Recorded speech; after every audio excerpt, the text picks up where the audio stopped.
Hey folks, Jim Thomas here, Fitness Management and Consulting, and welcome to our channel today. It's good to have you. Welcome back, as always, to all of our subscribers. I appreciate you being here. And if you're new to the channel, if you're finding us for that very first time, welcome. Please subscribe, consider hitting that like button, consider becoming a member, and then to learn more about me, learn more about my company and how we can help take your business to that next level, please check out those links below.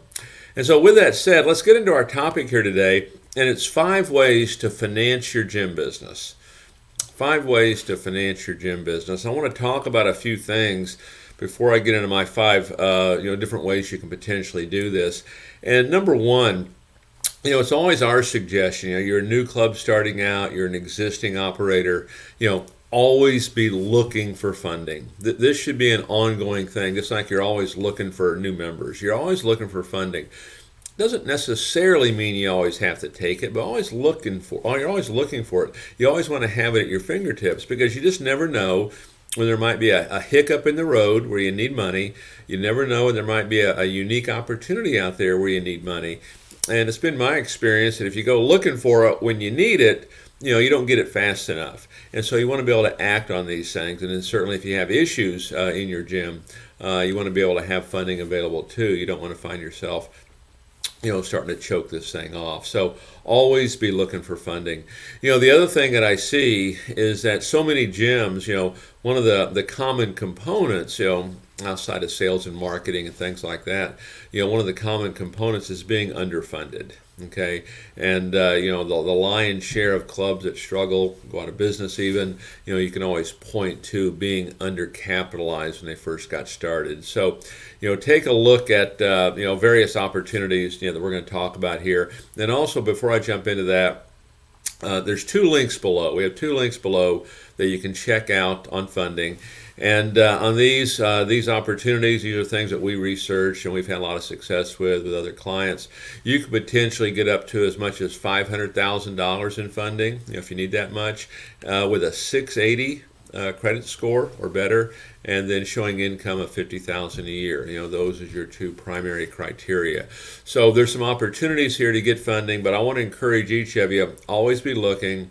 Don't wait until you need it to be able to tap into something.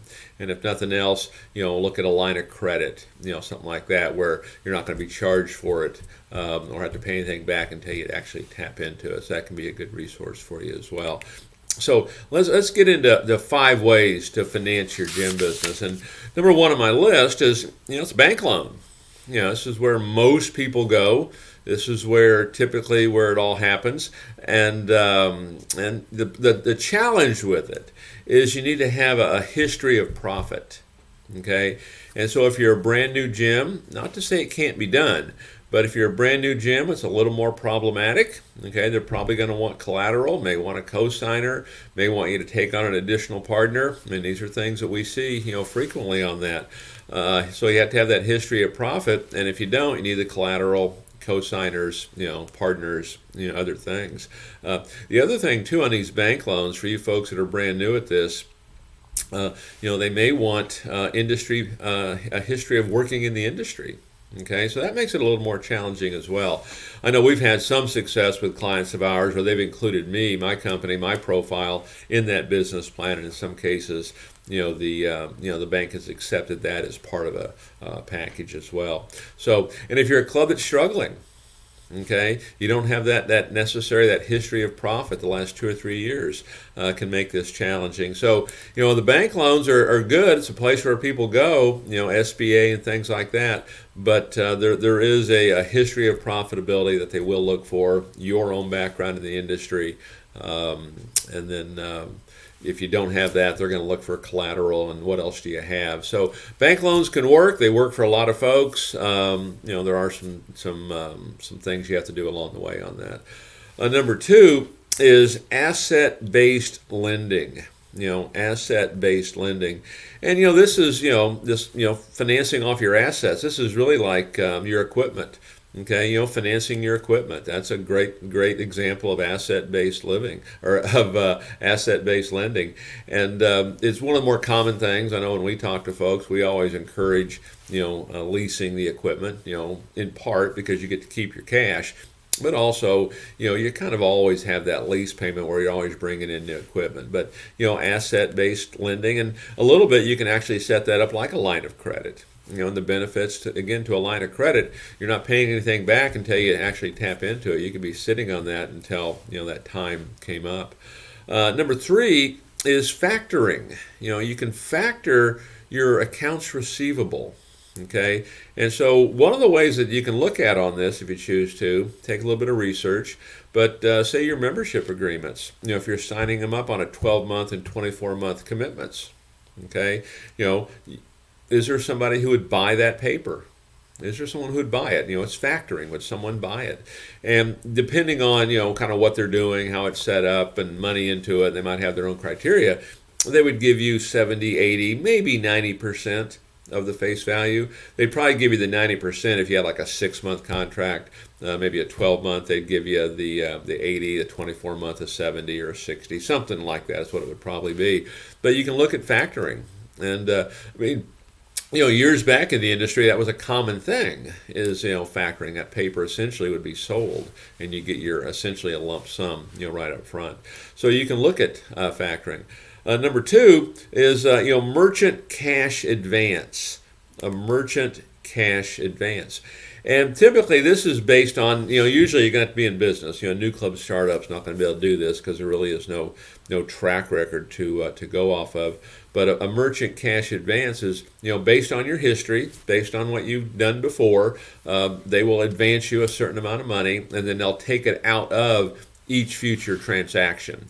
And so if you're strong credit card based, which is what you would be, instead of getting your entire transaction, depending on what your agreement was, you might get 70% of that transaction. You might get 60% of that transaction.